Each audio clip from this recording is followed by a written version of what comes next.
Welcome to Chef Richard's Kitchen. I'm Chef Richard Miller. Today we're going to do a pretty much basic queso blanco, which really means white queso, and is made with white cheese and a few spices. What we're going to do, and the reason I call this basic, is because in later episodes I'm going to use this as a base for some of the other type quesos, such as a chopped chicken and black bean, and a few others that I'm gonna do. So today is just a basic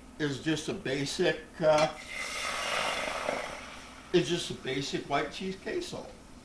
So the first thing we're gonna do is I'm gonna go ahead and I put about a cup of cream in here, and we're gonna let the thing just warm up for just a little bit. So let me go get my spatula here. All right.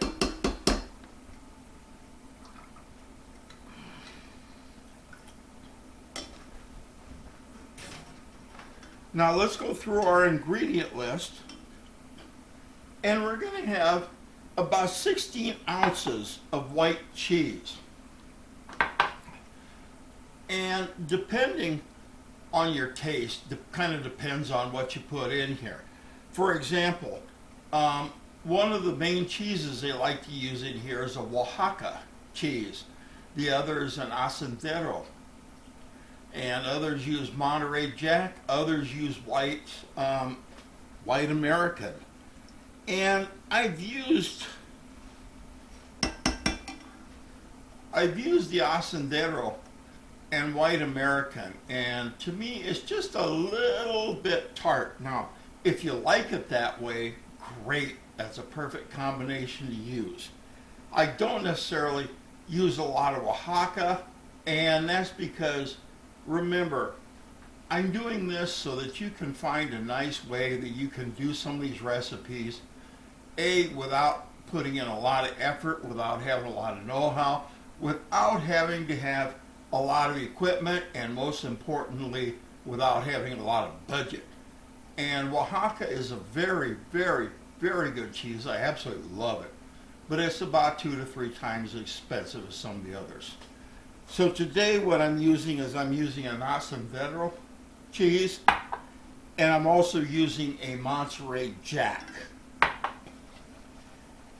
right.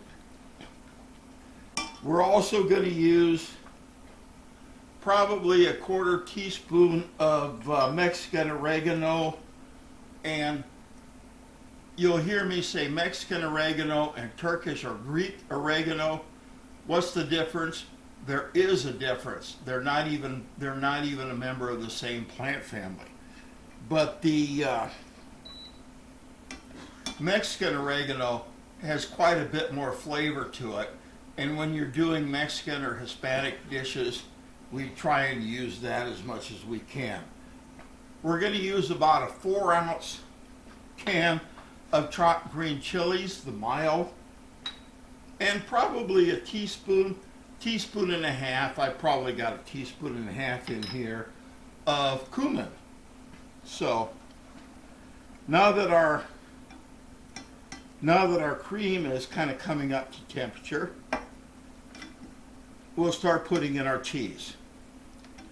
Now, the thing of it is you don't really want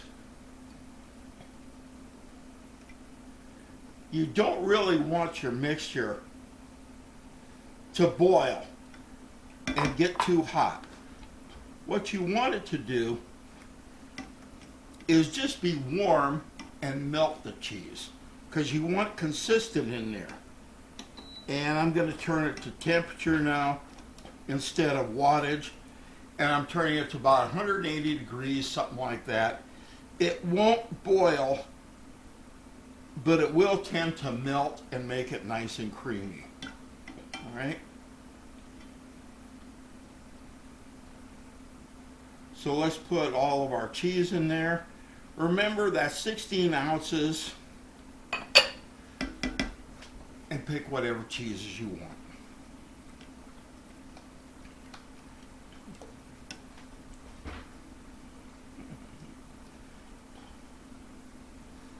Ooh, it's starting to melt and it's starting to look good.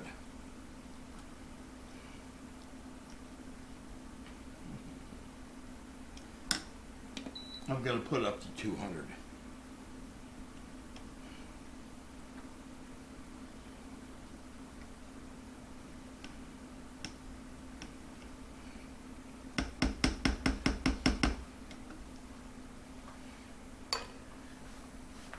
And I'm just going to let this set for a minute or so until it warms up. We'll get it stirred in. Then we'll put in our chilies, our cumin, and our oregano. And we'll pretty much be done at that point. So give me a few minutes, I'll be right back. All right, our queso here, our cheese and cream, is very, very smooth. There's no lumps in it, no grit, no anything, so we're fine. One of the big reasons why we don't want this to boil. So now I'm going to go ahead and I'm going to put in my Mexican oregano, and I'm going to put in my cumin.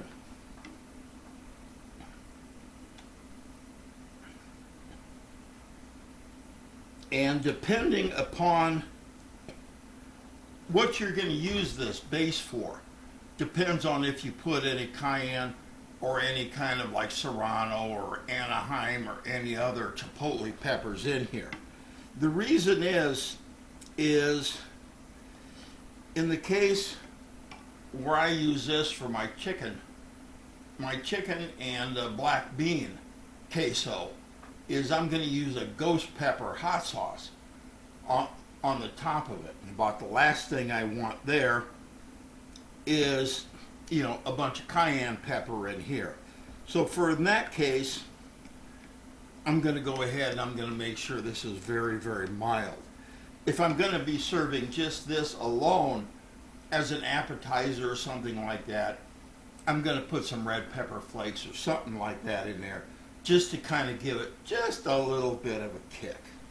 So, all right, let me go ahead and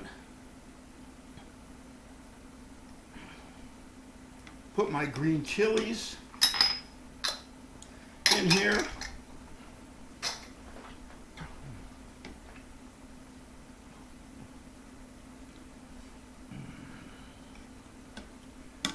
And I also want to take and I want to put just a little bit of Roma tomato. Now, I took and I seeded these before I diced them, so there's not a bunch of seeds in there. And I just want to go ahead and I want to put some of these in here. You can put either tomatoes or you can go ahead and put red bell peppers in there if you like. Remember, this is your dish, so fix it the way you want it to. All right, now, we pretty much got that stirred in there. Now, let's taste it.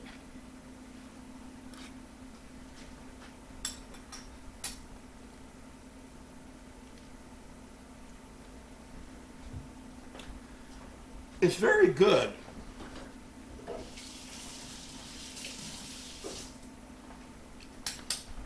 It's very good, but it's kind of bland yet.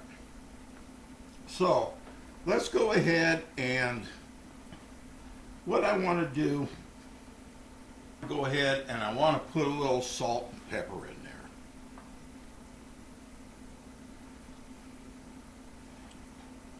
Because you'll be surprised what you can brighten up just by putting a little salt and pepper in something.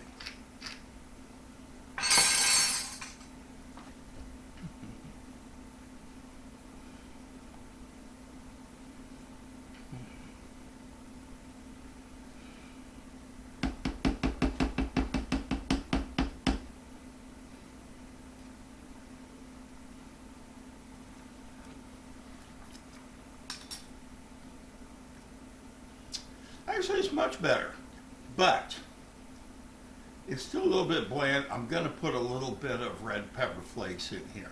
Not a lot, but I am going to put a little bit.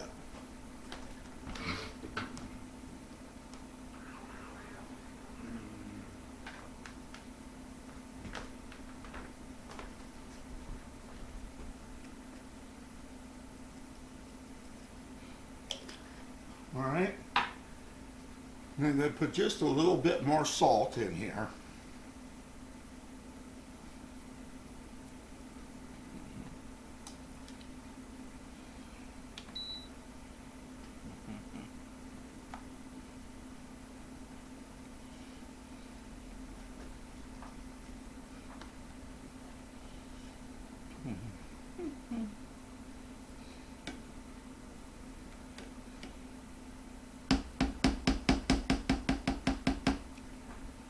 Now what I'm going to do is I'm going to give it a minute because I want it to go ahead and I want it to heat up a little bit, and then I want it to go ahead and meld the flavors together.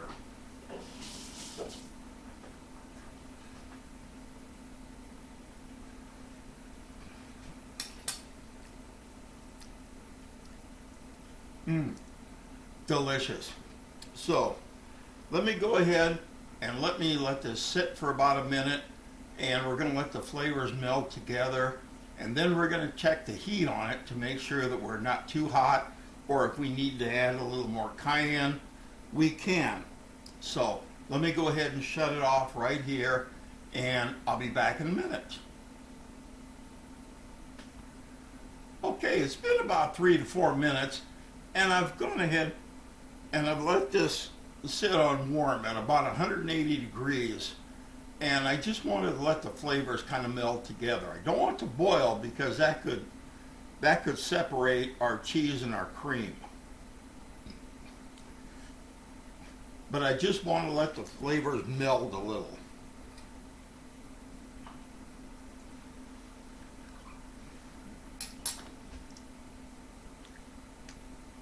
Delicious. You could taste the cheeses. You could taste. You can go ahead and you can taste the green chilies in there. You can taste the cumin, a little bit of the oregano, and also, since I put in what was about a quarter teaspoon of the red pepper flakes, there's just a little bit of heat in there, but not a whole heck of a lot. Right about this point, I'd call this a complete success. So let's go ahead and let's plate.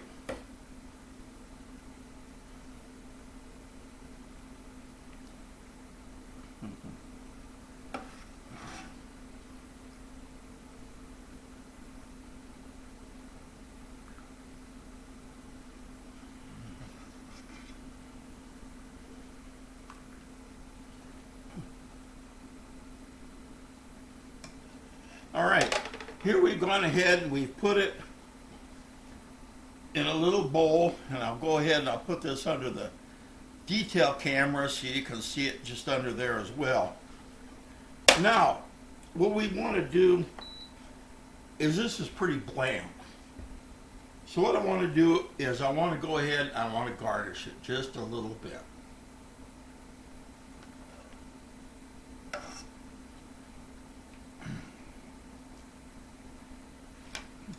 All right, so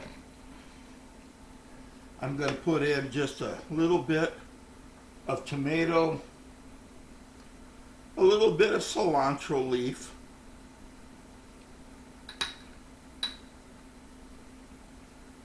and just a little bit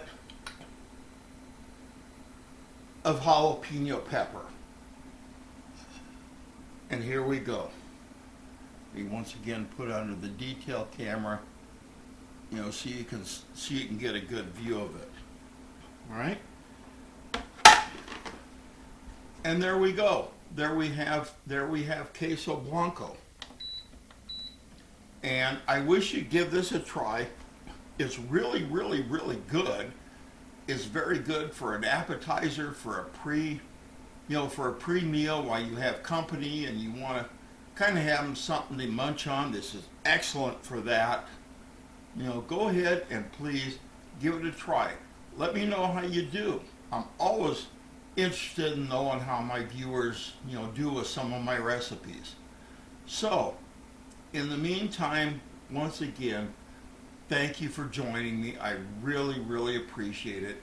Please give me a thumbs up. Even better, subscribe because you don't want to miss any episodes of your favorite chef. And once again, remember, cooking should always, always be fun. Never let it be anything but. Take care, and I'll see you next episode. Bye for now.